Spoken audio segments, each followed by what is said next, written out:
Give it to me, I'm worth it. Baby, I'm worth it. Hey Marguerite, what's up? Hi, Anne. So I caught you reading an issue of Kinfolk magazine the other day. What's that about?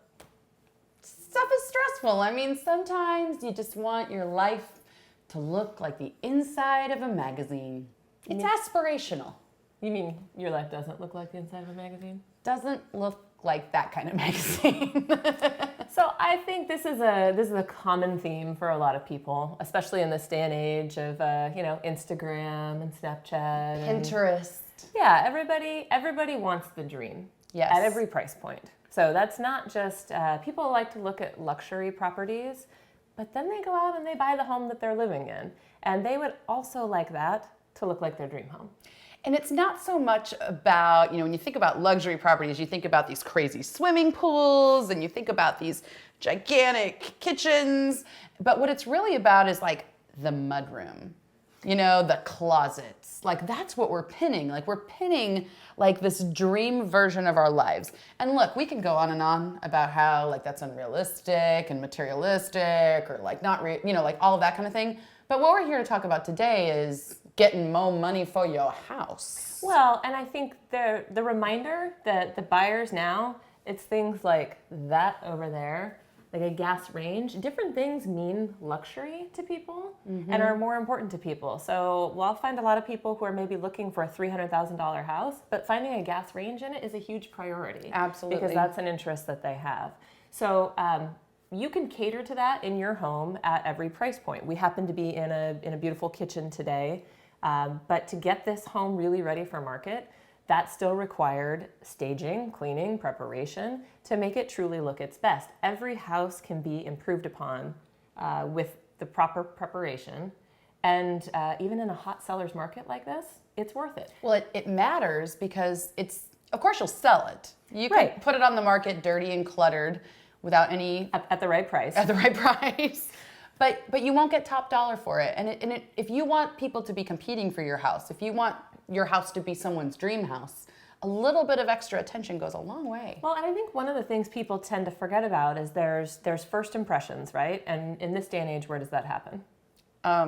At the front door. Well, but even before that is online. Oh yeah, on the internet. and so going back to the whole sort of Pinterest vibe, right? Yeah. When somebody, and in fact, you can pin, obviously, photos of houses right off of real estate websites. Absolutely. It's a whole thing now. So when you're looking, I mean, that's what your buyer's used to. That's what their expectation is. And so as best possible, you present your own home in its best form. Maybe not your dream version of your home, but neutral and available for the buyer to insert themselves into. Yeah, and I mean, we've made videos about this before about preparing your home to sell, and we don't need to go into huge detail on that again. Yeah. But that's just things like, your house is gonna look bigger if it has half the amount of stuff in it. And that means maybe getting a storage container and just getting half your stuff out. Yep. Another thing, this is a little controversial. I don't know if you advise your sellers to do this, but as someone who works with a lot of buyers, I really love it when you list a house and then you get the hell out of town. Yep. Can you just leave? Yep. Like, there's gonna be a lot of people in your house. It's a hot market. Can you just go somewhere That's for like funny. 3 or 4 days? People don't usually think of like themselves as part of the staging process. They are a huge barrier.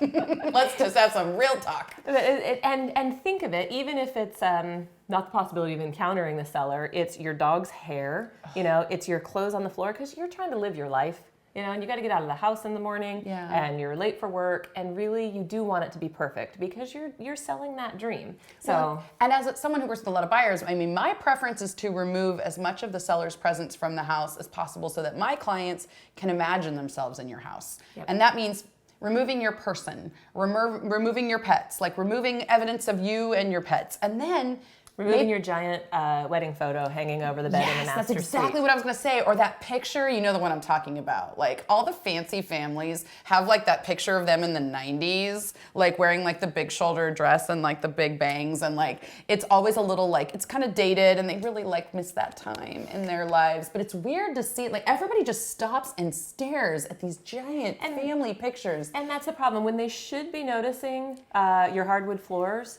they're looking at your family. Well, and let's just hope and pray that my buyers don't know you. Right. Like, let's hope that your son didn't beat my buyer up in like junior high. Right. Junior high was a bad time for everyone. Don't take them back to that place. Let's just like neutralize. So, obviously clean, declutter, closets. People are going to look inside every door that they can open in your house. That means your cupboards, that means your closets, that means your downstairs, basement, storage space. So you're going to pull all of that out, and then you get to go back and do the fun part, because that's all the hard work, right? And it's unpleasant. So after a nice deep cleaning, which you don't think you need because you tell me how you keep a neat house, but after you remove all the boxes and everything, you find there out is dust and dirt that you had no idea existed. So you do the deep cleaning, and then you bring somebody in who isn't you, and they give you a professional opinion on what will help the house sell. And I mean, when you're in talking to people, what are some of the things that they love?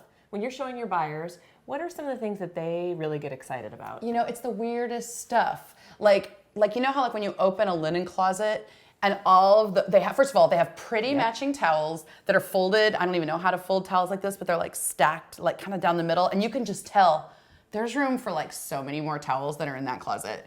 Like I have some friends that are getting ready to sell their house in Proctor, and it's going to be like a little fever over that house. And they're being relocated for work.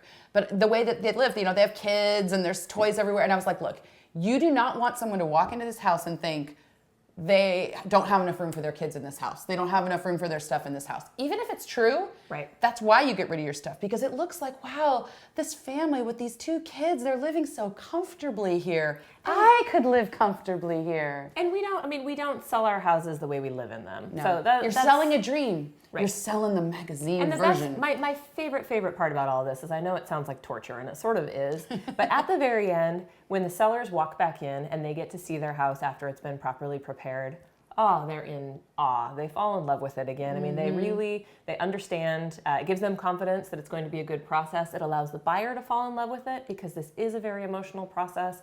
And they want to be excited too. They want to be wowed. They want to be wooed. Well, and in my experience, a lot of people are like, well, I don't know why you go through all this work to get a buyer when the market's so hot and things are going to move anyway. But the buyer that you get with that kind of setup is the buyer that's going to hang in there. I was going to say, they stay. They are committed. If you have an inspection that reveals some weird thing, you had no idea what was wrong with your house, but your buyer loves it. They've already imagined their whole lives there. Like, they're going to hang in there while you figure it out. A beautiful house increases that stickiness, whether it's an inspection or an appraisal or a loan issue.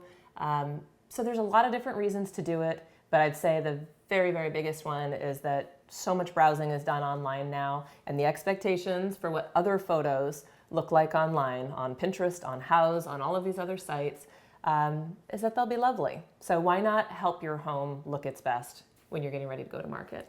Fold those towels. Give it to me, I'm worth